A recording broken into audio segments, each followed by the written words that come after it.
Hello, my name is Mark. I'm with Ktytheramoto. We do topics for the adventure motorcycle rider and solo groups or whatever. And today we're going to talk about water because life depends on it. You can get away with not eating for up to a couple weeks or whatever. Maybe even longer. But water, 3 or 4 days or whatever, it's going to be a struggle for you. So we've been having a theme on desert travel, but water in general, finding it, carrying it, drinking it, because here at Ktytheramoto, a lot of underlying factors for heat illness, hypothermia, hyperthermia, as I just mentioned, all sorts of other issues has been because of a lack of a lot of water or a lack of ingestion of water. So water is multifunctional. It can help you clean your motorcycle, your radiator off. It can help cool down somebody who's having a struggle with heat exhaustion. And plus, you have to drink it too, right? So we're going to talk especially about water.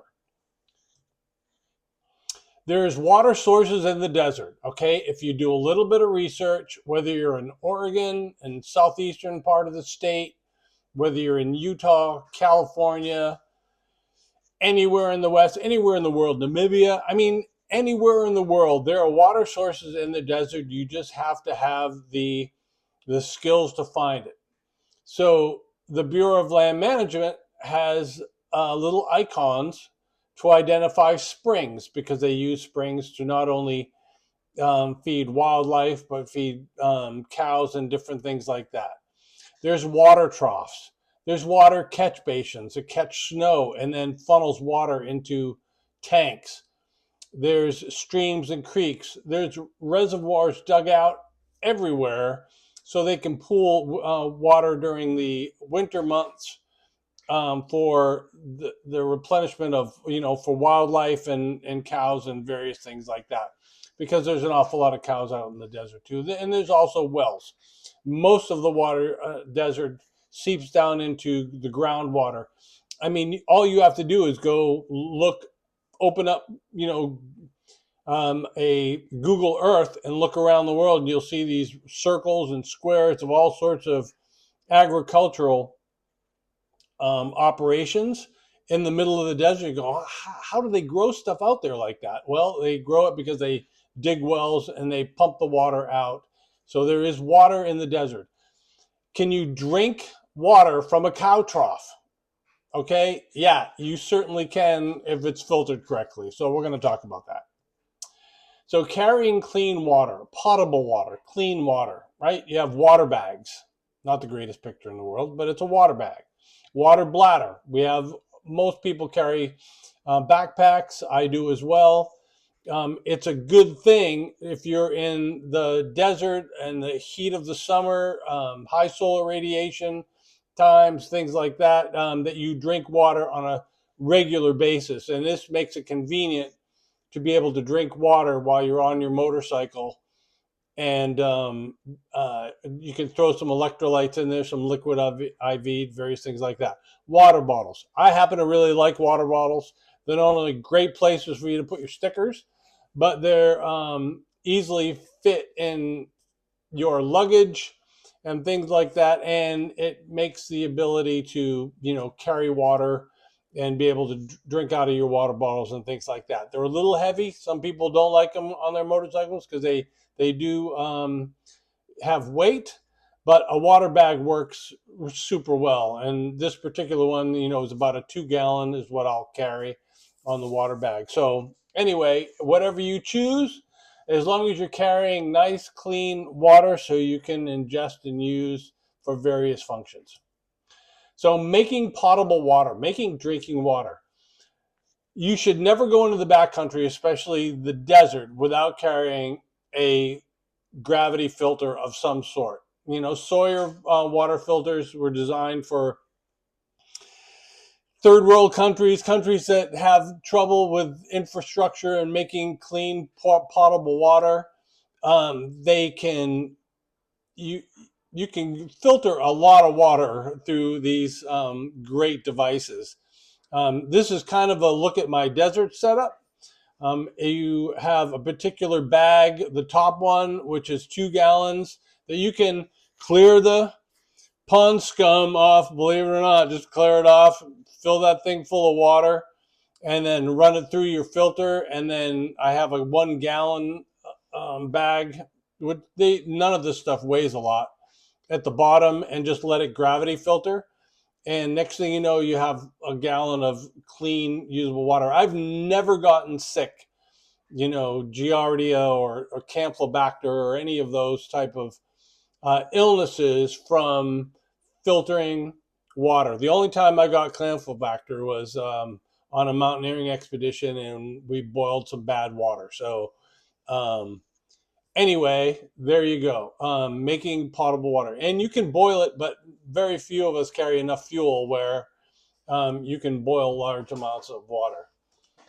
So there are water sources. If you plan on doing any desert travel, like some of the BDRX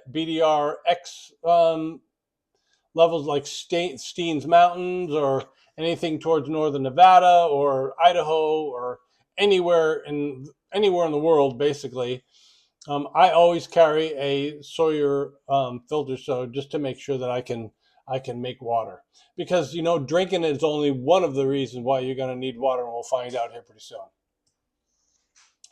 So finding water in the desert, contact your local land management agencies. Maps, local, all sorts of navigation apps, things like that. There are a plethora of different ways. I know the original first section of the Oregon BDR would drive right by springs that are filled with water all year round. So there are water in them darn hills for you. Just do a little bit of research and know where you are. And, you got to take a little detour now to replenish your water supply. Do it. This is one thing, fuel and water, that you shouldn't be skimping on, and not being afraid of adding too much extra weight, because if something happens where you got to spend a night or two or three out in the backcountry in the desert environment because of a breakdown or an injury or something, you're going to want to be able to have enough water. So thank you very much. That's it. That's it for water. Carry it, drink it, because hypohydration or dehydration is a common theme here. I'm going to get you to hydrate, hydrate, hydrate. Very, very important.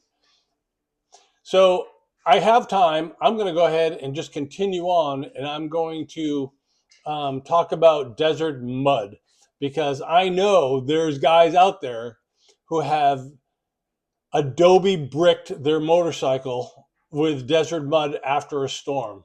Okay, we're going to be doing a video on desert weather, but sometimes it comes all at once. For hundreds, if not thousands of years, people have been making their dwellings out of desert mud, aka adobe bricks and things like that. So why is it a factor? Well, you get some of this mud in your radiator, on your engine, in your brake systems, things like that are warm, not only warm from the sun, but warm from just the friction of existing. You're on your motorcycle. It cakes and bakes that mud on, and it's very difficult to get off. So it can encase your motorcycle in concrete. And as I was the camp host at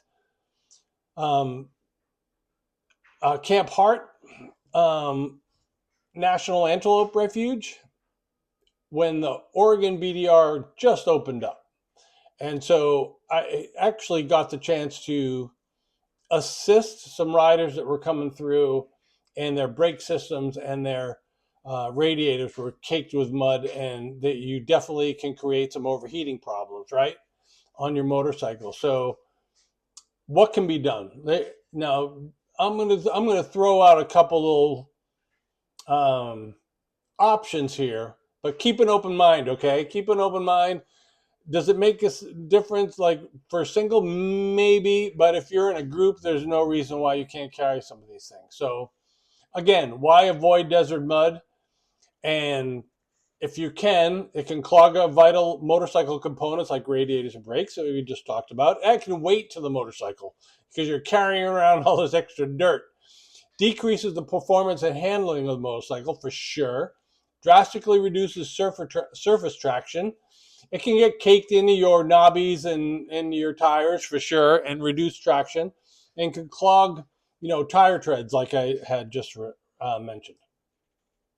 How to avoid it? Well, desert storms come on like gangbusters, and again, I'm referring to the future video that I'm going to do on desert storms, but not desert storm, desert actual rainstorms.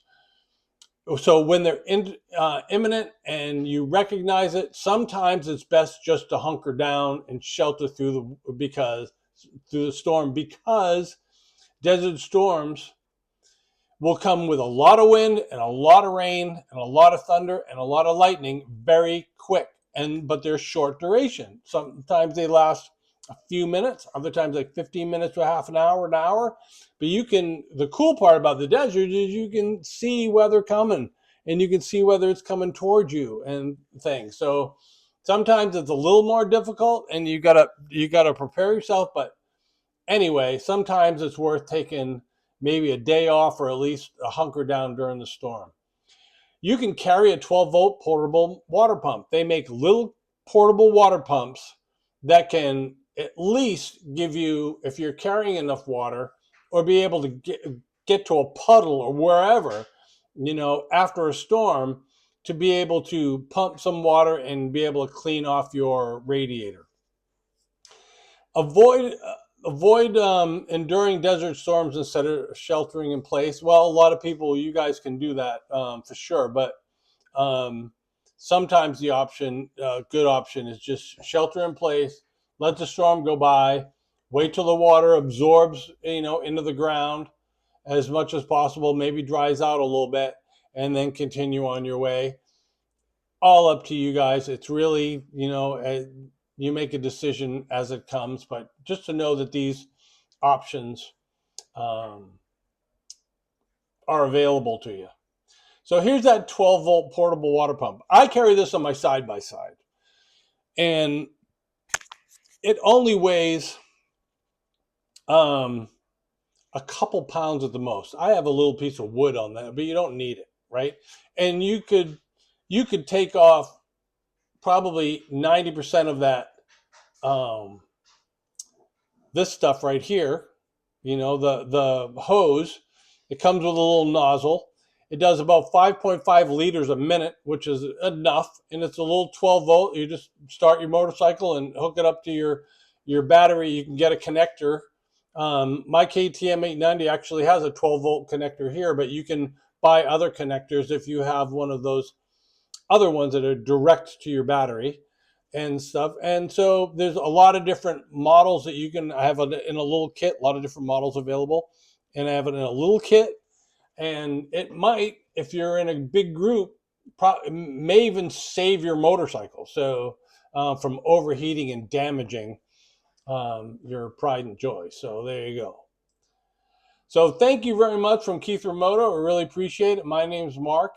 Please subscribe to the channel. I'm trying to build this channel. We just not out to change the world by no means, not out to tell you how to, do things. We're just giving you some options and little short ditties. Add a little bit of knowledge to your pocket for sure. And hopefully we can make your motorcycle adventures, a little more comfortable, a little less hazardous, and definitely, hopefully, a little safer. I have hundreds of these topics that I'm going to do. I'm just kind of knocking them out one after another. So again, thank you very much for watching. I appreciate it. You guys take care.